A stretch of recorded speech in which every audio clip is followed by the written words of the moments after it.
Isso. Bom, então hoje a gente vai falar sobre um assunto muito importante e também interessante, que é quebra de maldições. E para isso nós escolhemos aqui alguns versículos, e o primeiro deles está em Romanos capítulo 12, versículo 2, que diz assim: não se amoldem ao padrão deste mundo, mas, se possível for, abaixa só um pouquinho esse fundo musical, não precisa desligar não, só abaixar um pouco.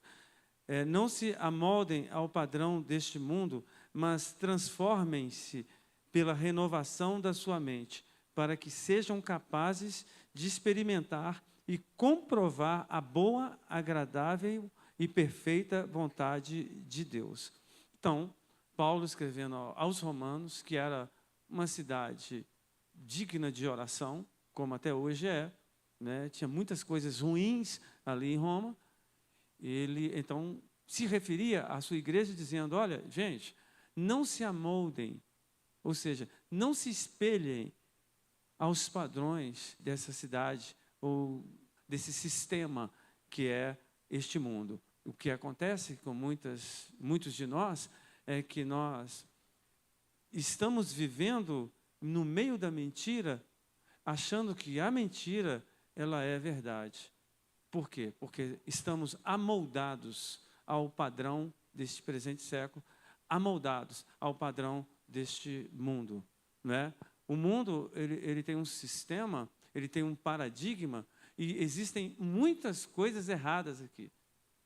E muitos de nós estamos debaixo de maldição, sem sabermos que estamos debaixo dessa maldição. E o que é a nossa proposta hoje? É falar para você que você e eu, nós temos o direito e o dever, muitas vezes, de quebrar essas maldições, tanto na nossa vida, como na vida daquelas pessoas que estão à nossa volta. Então, Paulo, ele se referia: olha, gente, eu quero falar para vocês que vocês precisam cuidar da sua mente, vocês precisam passar por uma mudança mental e comportamental. Vocês não podem entrar dentro desse sistema. O sistema desse mundo não pode ser uma coisa normal para vocês que conhecem a Deus. Em outras palavras, ele estava falando isso. Cortem o cordão umbilical que liga vocês a este presente século. Então, veja bem, Mateus capítulo 4, versículo 15, nos fala: terra de Zebulon e terra de Naftali, caminho do mar, além do Jordão, Galiléia dos gentios. O povo que vivia nas trevas viu uma grande luz. Sobre os que viviam na terra da sombra da morte raiou uma luz. Esse era o perfil da localização aonde Jesus foi enviado, que era a terra de Zebulon, a terra de Naftali. Era uma terra de trevas. E aqui diz o texto que nessa terra de trevas raiou uma grande luz. Por quê? Porque Jesus ele veio romper esse sistema, Jesus ele veio quebrar essas forças malignas. Vocês entendem que muitas vezes nós estamos inseridos dentro de maldições, como era o caso daquela terra onde Jesus nasceu, a terra de Naftali, a terra de Zebulon, um lugar de completa trevas. E Jesus veio para romper isso. Jesus veio para dizer não aquilo que era normal para as pessoas. As pessoas viviam em trevas e eles estavam tão acostumados com as trevas que eles achavam que as trevas eram coisas normais. Então, veja bem, querido, o texto que eu quero colocar, por enquanto eu estou aqui trazendo uma introdução para vocês, né, que nós não devemos nos acostumar nem com o sistema desse mundo, conforme Paulo falou aos Romanos, e nem com as trevas, conforme está escrito aqui no livro de Mateus. Tanto Paulo como o Senhor Jesus, eles vieram e quebraram um sistema que, para as pessoas do mundo, era um sistema normal. Mas para quem tem Jesus, não é um sistema normal. Mas o que eu quero falar aqui para vocês é sobre um homem que ele trazia dentro da vida dele, dentro do nome dele, e na família onde ele nasceu, e no local onde ele estava, uma maldição. E através da vida dele, ele quebrou essa maldição. E quem é essa pessoa? Jabes. E eu leio aqui para você, 1 Crônicas, capítulo 4, versículo 9, que diz assim: Jabes foi o homem mais respeitado da sua família.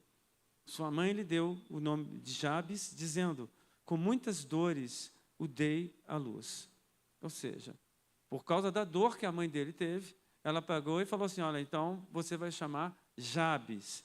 Jabes orou ao Deus de Israel: abençoa-me e aumenta as minhas terras, que a tua mão esteja comigo, guardando-me de males e livrando-me de dores. E Deus atendeu o pedido. Então, ele estava debaixo de uma maldição, o nome dele remetia à dor, era sofrimento. Só contextualizando aqui, o livro de 1 Crônicas, o qual nós lemos, que está relatado essa história, ele é reportado depois do exílio. E só colocando aqui para vocês que depois do exílio, ali nessa terra de Israel, existia muita miséria, muitas famílias completamente destruídas. Por quê? Não era uma cidade apenas que eles deveriam reconstruir, mas era uma nação, um país que estava totalmente destruído. E muito provavelmente, embora nós não possamos cravar, porque eles estavam falando aqui de uma genealogia, é muito provável que Jabes ele tenha nascido exatamente depois desse exílio, onde existia um lugar ali completamente destruído. E aí a sua mãe, a gente tem que especular, porque fala-se muito pouco sobre Jabes, não fala mais do que isso aqui dentro da Bíblia toda. E a sua mãe, ela provavelmente teve um parto ruim, ou vivia num momento ruim, e ela, então, nasce Jabes, e ela coloca o nome de Jabes, exatamente por causa disso, por causa da dor. Uma dor que ela sofria.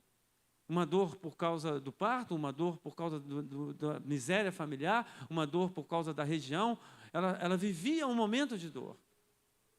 Então, esse rapaz, essa pessoa chamada Jabes, ela era uma pessoa que tinha tudo para dar errado, como muitos de nós, como inclusive eu. Eu era uma pessoa que tinha tudo para dar errado. Você, talvez. E muitas pessoas, quando elas chegam a buscar a igreja, é porque ela já tentou tudo, nada deu certo, ela vai para a igreja. E ao contrário do mundo, ao invés de Deus rejeitar você, não, ele abre os braços e fala: vem. Porque Deus gosta dos segregados, dos humilhados, dos miseráveis, porque ele fala: vinde a mim todos os cansados, os sobrecarregados, os oprimidos, que eu vos aliviarei. Então, muitas pessoas dentro da Bíblia, a gente pode perceber que tinha tudo para dar errado. Você quer ver uma pessoa, ou umas pessoas que tinham tudo para dar errado? Os próprios discípulos de Jesus Cristo. Se fosse eu, muito provavelmente, eu iria nas melhores escolas da Galileia, ou talvez nem na Galileia, que a Galileia era o estado mais pobre da nação de Israel. Eu não ia nem na Galileia e nem tampouco em Samaria. Eu ia direto lá na Judéia, que era a elite de Israel, e eu iria lá no suprassumo da elite, que era Jerusalém, iria na melhor escola ali e pegaria os mais sábios, os mais intelectuais ali, para ser o meu discípulo. Mas não foi isso que Jesus fez. Jesus foi no estado mais pobre e ele escolheu as pessoas mais pobres, as pessoas iletradas, as pessoas rejeitadas de uma sociedade. E eram pessoas que tinham tudo para dar errado. Mas Jesus trabalhou nessas pessoas, Jesus discipulou essas pessoas, e essas pessoas foram a base do que é essa instituição chamada igreja. Através dessas pessoas que eram tudo de desprezível naquela sociedade, Deus usou essas pessoas. Então, o que eu quero te dizer é que, se hoje você não tem tantas coisas assim que o qualificam para ser uma pessoa que está aí na linha de frente dos mais bem-sucedidos, fique tranquilo, porque você não está só. Existem muitas pessoas. Se você vai pegar Moisés, por exemplo, ele se sentiu uma pessoa pesada de língua, conforme a Bíblia nos fala. Jeremias, ele se sentia como uma criança, como a Bíblia nos fala. Isaías se sentia imundo. Ele falou assim: olha, eu sou uma pessoa imundo e vivo no meio de pessoas imundas, quem sou eu? Deus usou todas essas pessoas. Você pega Salomão, quando assumiu ali o governo, o legado do seu pai Davi, Salomão, ele teve que orar a Deus, ele falou: Deus, eu não tenho sabedoria, Ele foi lá no Monte Gibeon e Deus então deu sabedoria para ele. E ele conduziu aquele povo através da sabedoria. Então, muitas pessoas que se sentem rejeitadas, Deus usa essas pessoas, Deus trabalha nessas pessoas. E Jabes é um exemplo clássico disso. Ele, em algum momento, ele talvez fora desprezado pelos seus irmãos, como eu falei aqui na semana passada, o que aconteceu com José, o José do Egito, que fora desprezado pelos seus irmãos, e Deus pegou aquele desprezado aí, levantou ele e colocou na cadeira principal da maior nação, que era o Egito naquela época. E é assim que Deus faz com você, é assim que Deus faz comigo, se nós tão somente dermos vazão para que Ele assim o faça. Amém, querido? Então, quando a gente olha aqui, 1 Coríntios capítulo 1, versículo 27, a gente entende um pouco isso. E diz aqui, olha, mas Deus escolheu as coisas loucas do mundo para envergonhar os sábios, e escolheu as coisas fracas do mundo para envergonhar as fortes. Escolheu as coisas insignificantes do mundo, as desprezadas e as que nada são, para reduzir a nada as que são, para que ninguém se vanglorie diante dele. Amém? Foi exatamente isso que aconteceu com todos esses personagens, o qual eu relatei aqui para vocês. Esse Jabes era uma pessoa completamente rejeitada de toda aquela família, de toda aquela sociedade. Quando a gente olha, querido, para a Bíblia, a gente percebe, hoje ainda lá na nossa oração, Deus falou com a gente sobre a imutabilidade dele. Deus, o caráter de Deus não muda, mas a maneira com que ele trata a humanidade nas dispensações a qual essa humanidade vive, muda. Por exemplo, quando Deus tratava o povo na época de Moisés, Deus ele tratava de uma forma mais dura. Por quê? Porque o povo transgrediu, então Deus permitiu a aplicação da lei, uma lei dura e severa para um povo rude de coração. Deus não mudou, mas a maneira com que ele tratava com aquele povo era diferente da maneira com que ele trata hoje. E hoje nós estamos no tempo da graça. A Bíblia nos fala no livro de Malaquias, no livro de Hebreus e no livro de Tiago sobre a imutabilidade de Deus. Então, Deus não muda, mas algumas coisas elas podem mudar de acordo com a variação da dispensação. Então, veja bem, olha o que Deus escreveu no livro de Êxodo, capítulo 20, versículo 5. Diz assim: não te prostrarás diante deles, nem lhes prestarás culto. Ele está falando de ídolos, e ele está falando assim com aquela sociedade. Falou assim, olha, vocês não podem se prostrar diante desses ídolos, diante dessas imagens. E ele está falando isso, porque eu sou o Senhor teu Deus, sou Deus zeloso. Aí que vem a parte interessante aqui, que não se aplica mais dentro da minha e da sua realidade, dentro da íntegra desse versículo. Eu sou Deus zeloso que castigo os filhos pelos pecados dos seus pais, até a terceira, quarta geração daqueles que me desprezam. O que significa isso? Significa que se o pai se prostrasse diante de um ídolo, ou fizesse, ou incorresse em algum delito grave que desagradasse a Deus, e que fora contra a palavra de Deus, quem seria prejudicado com isso? Não somente o pai, mas o filho, o neto, o bisneto e o tataraneto. 4 gerações seriam prejudicadas pelo pecado do pai. Esse era o sistema daquela época. E esse sistema, Deus implantou dentro da nação de Israel. E veja bem, querido, esse sistema, evidentemente, ele não se aplica mais na íntegra, da forma que está aqui. Muito embora as maldições, elas acompanham muitas gerações. Qual a diferença de hoje para essa época? A diferença é que nós podemos cortar, nós podemos quebrar essa maldição. Eu me lembro, só para ilustrar bem aqui para vocês, que quando eu comecei o meu relacionamento com a Simone, comecei a namorar com ela, a Simone era uma pessoa muito, vamos dizer assim, tímida. Ela não conseguia olhar para mim, para você ter uma ideia do nível de timidez, autoestima em baixa. Era uma pessoa assim, que ela tinha uma hierarquia de maldição. O pai dela tinha 2 famílias e ela vivia num estágio de miséria extrema. Não era miséria apenas, era miséria extrema.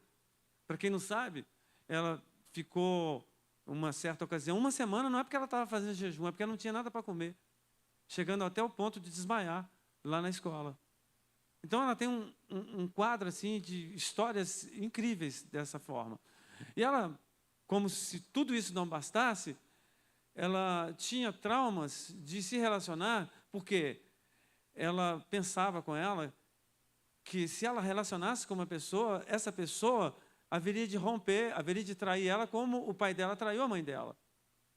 Então, ela chegou com essa bagagem de maldição. E um dia ela chegou para mim e relatou isso. E eu falei assim, olha, deixa eu te falar uma coisa, Simone. Essa maldição acaba em você. Ela acaba em você, ela não chega até mim.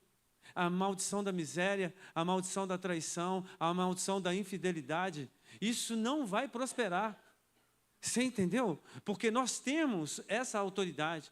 Você não tem que aceitar as maldições, sejam elas quais forem. Maldição de divórcio, porque tem família assim que o avô divorciou, o pai divorciou, o filho divorciou, o neto, e assim vai, todo mundo divorcia. Nós não temos que aceitar isso. Traições familiares, miséria, espírito de doenças, quantas maldições. Um bebe, o outro também bebe, o outro bebe, todo mundo bebe. Maldições hereditárias. Nós temos que quebrar, nós temos que cortar esse sistema. Muitas vezes nós somos inseridos na terra de Naftali e de Zebulon. Muitas vezes nós estamos inseridos na cidade de Roma. E o que nós temos que fazer? Nós temos que cortar esse cordão umbilical. Nós temos que quebrar essa maldição. Os irmãos estão entendendo?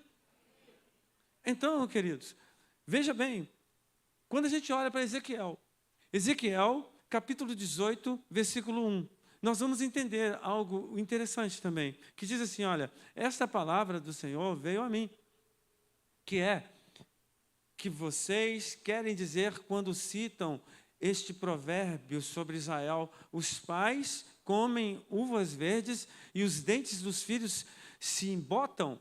Então, deixa eu explicar para vocês. O que era o provérbio que se tinha ali no meio do povo de Israel? Os pais comiam as uvas verdes e os dentes dos filhos estragavam, embotavam. Era esse o sistema. Por quê? Porque dentro da cabeça do povo, todos os pecados que os pais faziam, os filhos pagavam pelos pecados do pai, os netos pagavam, os bisnetos pagavam. E esse era o conceito. Eles estavam lá em Gênesis 20, versículo 5. Mas Deus havia mudado isso, querido. Deus mudou isso. Nós não temos que receber as maldições dos nossos pais.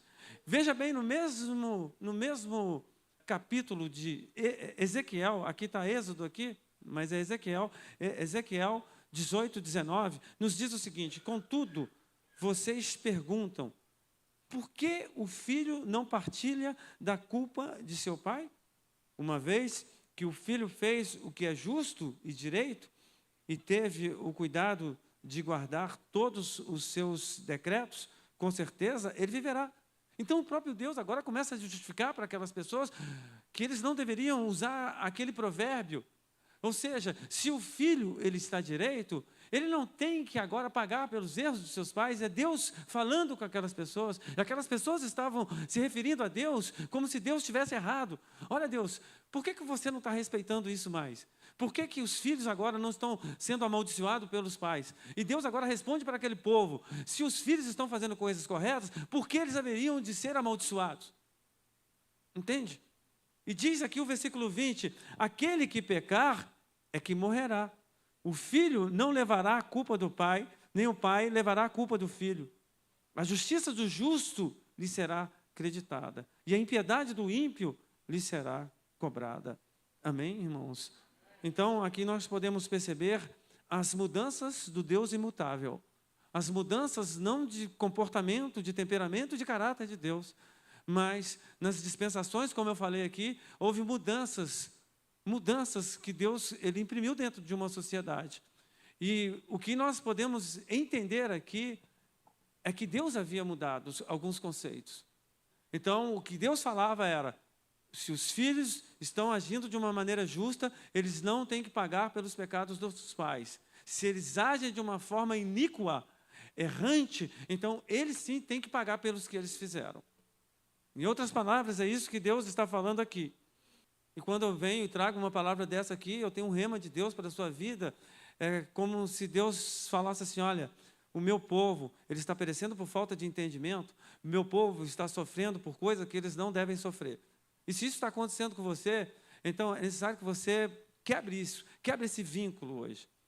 Existem tantas coisas que nós absorvemos dentro do nosso DNA, que nós absorvemos tantas mentiras, entendendo que essas mentiras são verdades.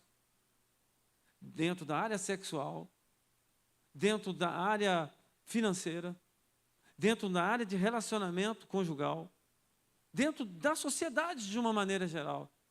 Muitas coisas nós estamos sofrendo e perguntamos assim, Deus, por que nós estamos sofrendo? Nós estamos sofrendo por falta de sabedoria. Talvez você esteja com problemas emocionais, por quê? Existe uma maldição por trás disso. Uma maldição que não necessariamente começou com você. Começou talvez com o seu pai, com o seu bisavô, com o seu avô, seja lá o que for. Então, o que eu e você precisamos fazer? Nós precisamos entender isso. Que essas maldições, elas precisam ser quebradas. Nós precisamos romper isso. Nós não temos que viver dentro desses padrões deste mundo, dessas maldições deste mundo. É isso que eu vim falar aqui com vocês hoje. Se você hoje se sente amaldiçoado, se seu casamento está amaldiçoado, hoje é o dia de quebrar essa maldição. Nós vamos quebrar essa maldição. Eu posso ouvir um amém dos irmãos? Se você está inserido num quadro de miséria, se a sua vida não progride, se você não deslancha, querido, nós vamos quebrar essa maldição. Por quê? Porque Deus, ele nos afirma dentro da tua palavra que tudo que nós ligarmos aqui na terra será ligado no céu, e tudo que desligarmos aqui na terra será desligado no céu. Então a igreja tem autoridade para quebrar as coisas ruins. Então eu quero falar aqui que a maldição, para ela ser instalada na nossa vida, ela precisa ter uma porta. Às vezes não uma porta grande, às vezes uma porta pequena, uma frestazinha.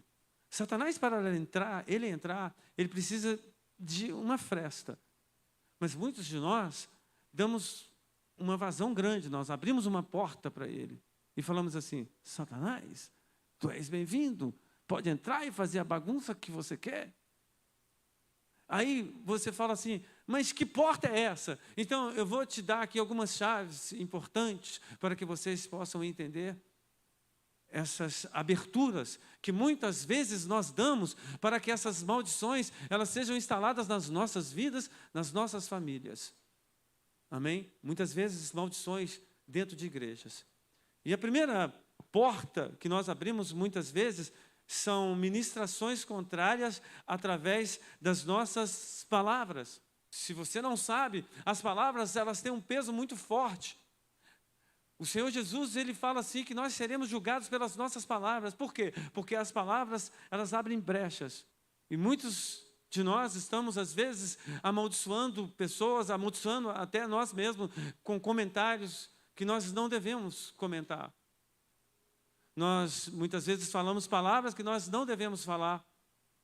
No momento de ira, nós lançamos uma praga, nós lançamos uma maldição. Talvez você que está aqui passando dificuldades do seu relacionamento conjugal. Uma certa ocasião, você talvez tenha lançado uma maldição no momento de ira, você falou assim, eu não te aguento mais. Esse relacionamento nosso não dá certo mais, eu vou me separar de você. Essa é uma brecha que Satanás precisa para entrar no relacionamento da pessoa. Talvez depois que a adrenalina baixou, você não reconheceu o erro. Talvez você não pediu perdão e a brecha continua lá. Você está vivendo com a sua esposa, com o seu esposo, com seus filhos, mas a sujeira está debaixo do tapete. A legalidade está ali instalada. E ela só vai sair debaixo do tapete. E essa legalidade só vai acabar no momento em que você falar assim, olha, eu reconheço o meu erro, eu reconheço a minha falha. Eu fecho essa brecha no nome de Jesus, eu quebro essa maldição em nome de Jesus. Então, muitas vezes, nós temos lançado maldições, momentos difíceis, que nós, às vezes, passamos em tantas áreas da nossa vida, e nós começamos a praguejar, e nós começamos a falar, eu não tenho como, isso não tem jeito, isso não vai dar certo, isso são maldições que nós lançamos, que precisam ser quebradas. Eu estou aqui para te dizer que você tudo pode naquele que te fortalece, e vai dar certo sim, em nome de Jesus. E o seu lar é uma bênção, o seu filho é uma bênção, a sua casa é uma bênção, você casou certo, você não casou errado, em nome de Jesus. Eu estou declarando aqui bênçãos para a sua vida. É assim. Nós quebramos maldições que são lançadas muitas vezes com palavras. Quantas e quantas vezes Satanás joga uma seta. Essa seta nós tínhamos que repreender pela fé, conforme Efésios capítulo 6 nos fala. Mas nós aceitamos essa seta entra na nossa mente e desce para o nosso coração, e sobe para os nossos lábios, e nós externamos aquilo que nós não deveríamos externar. E nós falamos, e quando nós falamos, nós abrimos brecha para os inimigos agirem. E quantas vezes nós estamos falando coisas erradas? Deus muitas vezes permite que as situações adversas venham, como eu já falei muitas vezes aqui. Deus nos leva para o meio do deserto. Sabe para quê? Para te treinar. Sabe para quê? Para fazer de você um valente no meio do deserto. E muitas vezes nós não entendendo a estratégia de Deus no meio do deserto, no meio das dificuldades, nós agora entregamos as ferramentas para Satanás e começamos a murmurar, e começamos a falar, e abrimos legalidades no mundo espiritual, começamos a fazer declarações indevidas e colhemos maldições que nós não deveríamos colher. Então, uma brecha que nós abrimos é através das nossas palavras. Outra, segunda brecha, anota aí na sua mente: coisas que nós consumimos, alimentos consagrados. Interessante que hoje pela manhã, quando eu falava sobre esse texto aqui, e eu falei uma coisa que não estava nem programado de eu falar aqui, e quando eu falava sobre isso aqui, sobre alimentos consagrados que muitas vezes nós consumimos, e com isso nós atraímos maldições, eu falava aqui sobre uma festa chamada Cosme de Damião. E o pastor Reinaldo, que tem uma mente iluminada, ele falou assim: o Cosme de Damião foi dia 27 agora, tem 2 dias ou 3 dias, a festa. Eu não sabia disso. E eu soltei isso aqui. E muitas vezes as pessoas comem bala de Cosme e Damião, que são alimentos consagrados a coisas do mal, a ídolos. E a Bíblia condena isso. A Bíblia condena isso. E nós damos isso para os nossos filhos. E nós vamos a uma festa, e eu preciso falar isso aqui. E se isso vier a te ofender, querido, você entenda que o meu objetivo é te confrontar, não te ofender. Existem muitas pessoas, por exemplo, que fazem parte de festa junina. A festa junina nada mais é que a festa de São João. Eu vou contar para vocês como que funciona isso. Segundo a tradição, Jesus nasceu no dia 25 de dezembro, uma tradição humana, tá? Porque na realidade não foi isso não. Dentro dessa tradição humana, Jesus nasceu no dia 25 de dezembro, e o primo dele, João Batista, nasceu 6 meses antes, no mês de junho. Aí então, a igreja de Roma, ela faz a festa de São João. É uma festa de uma idolatria. É uma festa de idolatria. E tudo que se consome ali é festa de ídolos. E muitos de nós, sem discernimento nenhum, enviamos os nossos filhos para a festa junina, decoramos eles com roupas juninas, e está tudo normal para você, não está normal. Isso é uma legalidade que nós abrimos para Satanás agir na vida dessa pessoa. E ali ela come pipoca, quentão, coma não sei o que lá mais, e pirulito, um tanto de coisa, tudo consagrado a ídolos. E a Bíblia refuta esse tipo de comportamento. Por quê? Porque isso atrai maldição. E os crentes desavisados, o que eles fazem no dia de Natal? Eu não sou contra Natal, pelo contrário, eu gosto de final de ano. Sei que é uma tradição humana, mas tudo bem, ninguém sabe exatamente o dia que ele nasceu, eu sei que não foi no dia 25. Segundo os teólogos falam, foi por volta de maio, alguma coisa assim. Existe uma linha, uma vertente de pensamento que fala que foi isso, que também a gente não pode bater o martelo para falar que se realmente foi. Mas aí os crentes desavisados, na época de Natal, o que eles fazem? Eles vão para o shopping e tiram foto com o Papai Noel, que é outro ídolo, que é outro duende, que é outra idolatria, que é outra mentira, que é outro engano. Por quê? Se comemora o aniversário de Jesus Cristo, tinha que adorar Jesus Cristo. Mas não, eles colocam lá quem? Eles colocam lá um Noel. Então, querido, e aí as pessoas vão lá, tiram foto e aquela foto fica lá. Fica lá. Aí todo mundo chega e fala, que bonitinho. Não, e esse velhinho é tão bonitinho com a barba assim. Aí vem maldição, vem um monte de coisas ruins no casamento daquela pessoa e ela não sabe que ali tem um direito legal do inimigo agir naquela família. Por quê? Porque são maldições que estão ali, através de coisas que nós achamos assim, não tem nada a ver. Quantas e quantas coisas nós estamos fazendo e essas coisas estão liberando a porta para que Satanás possa entrar na nossa família, no nosso casamento, na nossa vida sentimental, na nossa vida financeira, na nossa vida espiritual, no nosso ministério, na nossa igreja, em tantas coisas. Você quer ver uma coisa que é uma brecha?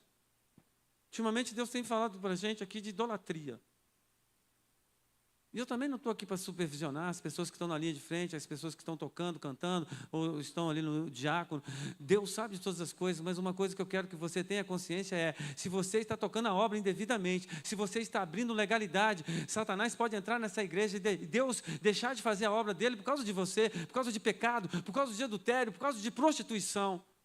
Sabe o que aconteceu com o povo de Israel? Com um cidadão chamado Acã. Acã, ele fez o que ele não devia. Ele pegou lá uma tigela lá de coisas que não devia.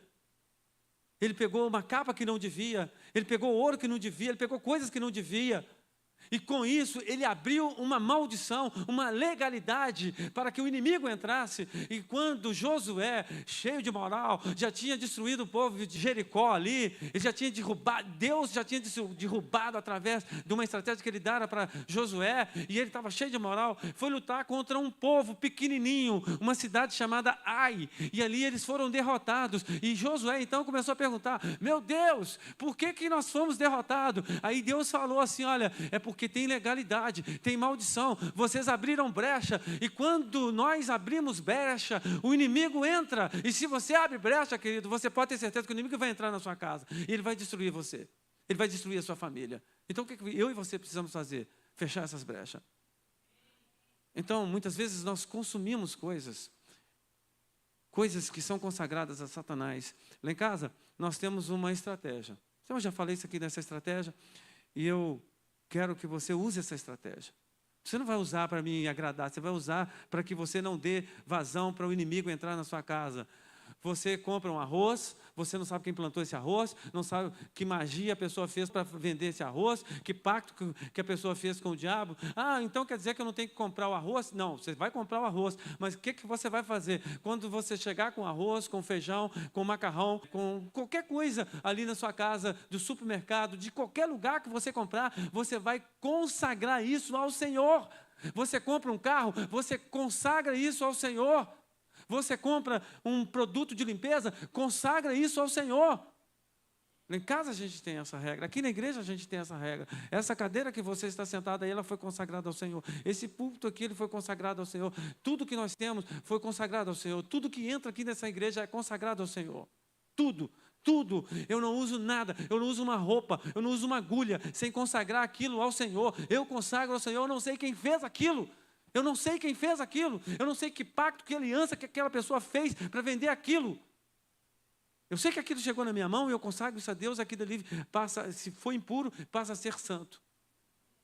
A não ser que Deus me revele, a não ser que Deus fale assim, olha, isso aí não é bênção. Isso aí, eu falo com você, joga isso fora.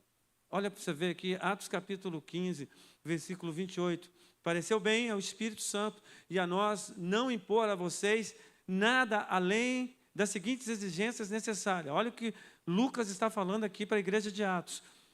Abster-se de comida sacrificada aos ídolos, do sangue, de carne de animais estrangulados e da imoralidade sexual. Vocês farão bem em evitar essas coisas, que tudo lhes vá bem. Então, qual que foi a recomendação? Você não deve comer carne sacrificada a ídolos, comida sacrificada a ídolos. Eu já falei isso aqui nessa noite. Não coma nada que é de ídolos, nada. Não sou eu na invenção da torre de oração, na invenção minha, é a palavra de Deus que nos fala isso. Não coma nada que é de ídolos, nada, absolutamente nada. Não é? Não come carne, sangue e nem carne sufocada. O que é a carne sufocada? Pega o pescoço do bichinho, da galinha, seja lá que bicho que for, e sufoca, e torce aquele bicho. O sangue, ao invés de jorrar, o sangue entra para dentro do animal. Esse tipo de carne também não coma. É isso que a Bíblia nos orienta. Amém, irmãos? Se você quiser seguir, isso lhe vá bem. Agora, se você não quiser seguir, conforme a palavra aqui, isso te vai mal. É isso que nós entendemos. A terceira coisa que nós abrimos brecha para o inimigo são nomes. A pergunta que eu faço, hoje eu fiz essa pergunta aqui para algumas pessoas, algumas dessas pessoas, elas não sabiam o significado do nome. Então é necessário que você saiba o significado do seu nome. A pergunta que eu te faço é, você sabe o que significa o seu nome? Quem sabe o que significa o nome dela, o seu nome? Levanta a sua mão aqui. Olha para você ver. Uma minoria de pessoas. Pode abaixar as mãos. Provavelmente, então, o restante das pessoas não sabe o que significa o seu nome. Então, é importante que você saiba o que significa o seu nome. E é tão interessante isso, Cláudia, que o Sérgio era uma das pessoas que não sabia. E aí, o que acontece? O Sérgio, ele fez uma pesquisa no Google. Eu não quero que você pesquise aí agora, não. Já tem gente que já está no Google. Para com isso. Depois do culto, você dá um Google aí e pesquisa o que significa seu nome. Amém, irmãos? Olha aqui para mim. Então, veja bem. Aí o Sérgio foi, pesquisou lá, e o nome dele tem um significado interessantíssimo. Ele me falou aqui, alguma coisa tipo de profeta, um negócio assim. Escudeiro, o que significa o nome do Sérgio. E ele saiu feliz da vida aqui, ó, eu sou um escudeiro, glória a Deus. Então, procure saber. Por que isso? Porque muitas vezes os nossos nomes, eles não são nomes bons. Não que seu pai, ele, vamos dizer assim, sua mãe, eles falam assim, vou colocar um nome mau nessa pessoa. Às vezes coloca, né, inocência, não sabe. Mas o nome que nós temos, muitas vezes ele marca o nosso destino, se nós não quebrarmos aquela maldição. Jabes, ele tinha um nome horrível. O que ele fez? Ele quebrou aquela maldição no nome de Jabes. Não quero esse nome de dor. Por exemplo, Imaculada. Tem alguém que chama Imaculada aqui? Maria Imaculada, alguma coisa assim? Maria das Dores, Maria Imaculada. Maria das Dores, né? Então, Imaculada até que não, né? Imaculada não tem mácula, não tem mancha, né? É Maria das Dores. Então, são nomes assim que você tem que quebrar. Eu me lembro que nós tínhamos uma pessoa, não posso falar aqui, de manhã eu falei, mas não estava filmando, hoje eu não posso falar, aqui agora eu não posso falar, mas tinha o nome de uma pessoa aqui que era um nome terrível, o nome da pessoa. E todas as vezes que nós íamos orar por ela, sabe o que acontecia? Manifestava demônio nela. Eu falei, meu Deus, o que é isso? Aí Deus falou para a gente, olha o nome dela. Então, sabe, muitas vezes a gente quebra o nome, mas se a pessoa ela não entender isso, você pode jejuar 40 dias direto, mas se a pessoa ela continuar gostando, porque tem pecados que são pecados de estimação na vida da pessoa, tem maldições que são maldições de estimação na vida da pessoa, parece que a pessoa gosta daquela maldição, então não tem como você fazer nada por ela. Foi o que aconteceu com essa pessoa. E eu peguei, falei assim, meu Deus, essa pessoa, ela não quer, não tem como. Não tem como. Aí Deus pegou e tirou essa pessoa de lá, porque ela não queria. Você entende, queridos? Que muitas vezes nós carregamos um peso horrível no nosso nome. Eu não estou falando para você trocar de nome, eu estou falando para você quebrar a maldição, se porventura o seu nome te remete a coisas ruins. Amém? Então, veja bem, a quarta coisa que muitas vezes nós abrimos brecha para o inimigo, não somos nós, na verdade, são pessoas que fazem negativamente por nós, são oferendas que eles entregam para os guias, que nós sabemos quem são esses guias, são os demônios. Então eles vão e oferecem farofa, oferecem fezes, meu Deus, são coisas muito nojentas que eles oferecem vinhos, cerveja, champanhe, eles oferecem isso para os demônios agirem, para os demônios interferirem nos casais. E muitas vezes o que acontece essas pessoas, elas fazem isso, elas oferecem isso para os guias, para eles agirem e para destruírem casamentos. Aí você fala assim, pastor, isso acontece? Acontece sim. Você já viu falar numa coisa chamada projeção astral? Porque muitos de nós, às vezes, nos preocupamos com demônios, mas eu quero te dizer que tem uma coisa que é pior do que demônios.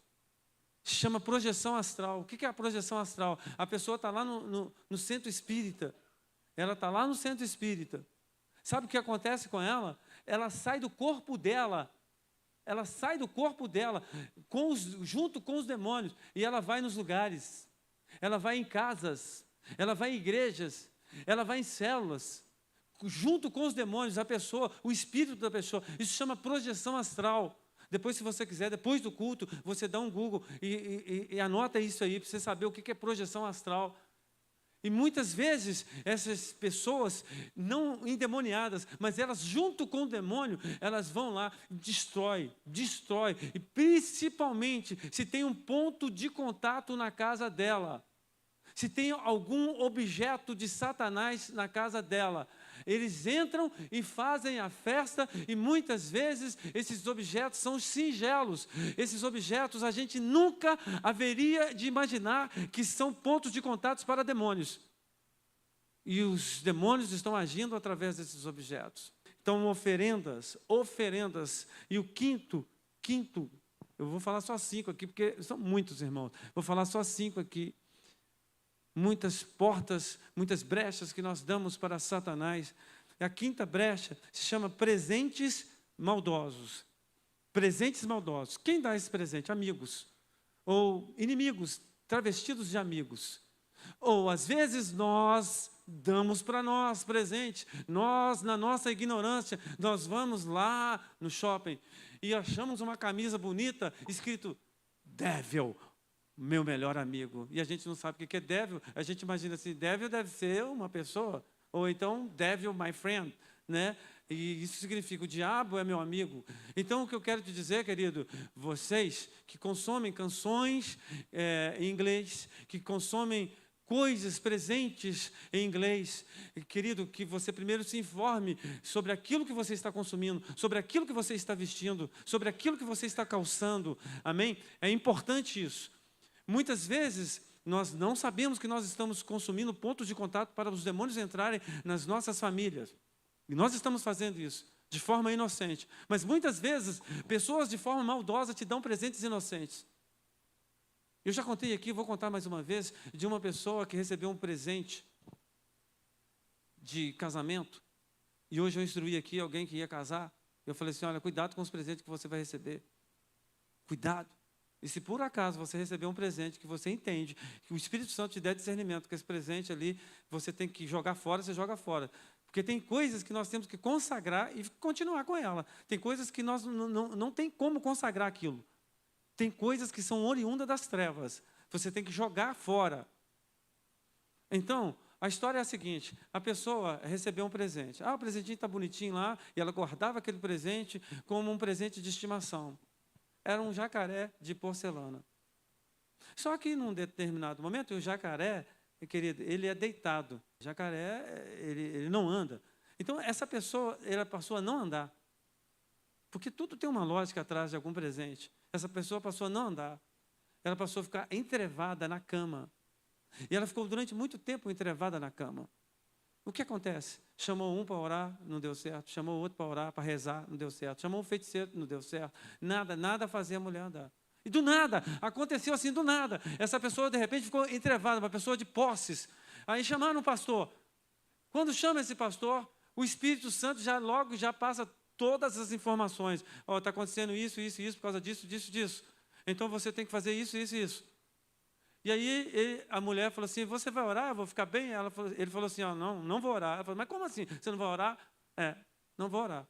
Mas como? O que você vai fazer? Não, se você estiver disposta a contribuir, eu vou fazer algo que vai te ajudar, mas não vai ser uma oração. Ela falou, mas o que é que eu tenho que fazer? Não, eu quero que você me dê esse jacaré. Não, esse jacaré eu dou qualquer coisa, mas esse jacaré aí, ele é muito especial, de uma pessoa muito especial. Então, tchau para você, estou indo embora. Não, mas peraí. Aí a turma do Deixa Disso tentou convencer ela, convenceu ela. Aí ela pegou e falou assim, então tá, vai lá. O que você quer fazer com esse jacaré? Aí ele falou assim, eu quero um martelo. Aí pegou o martelo, quebrou o jacaré.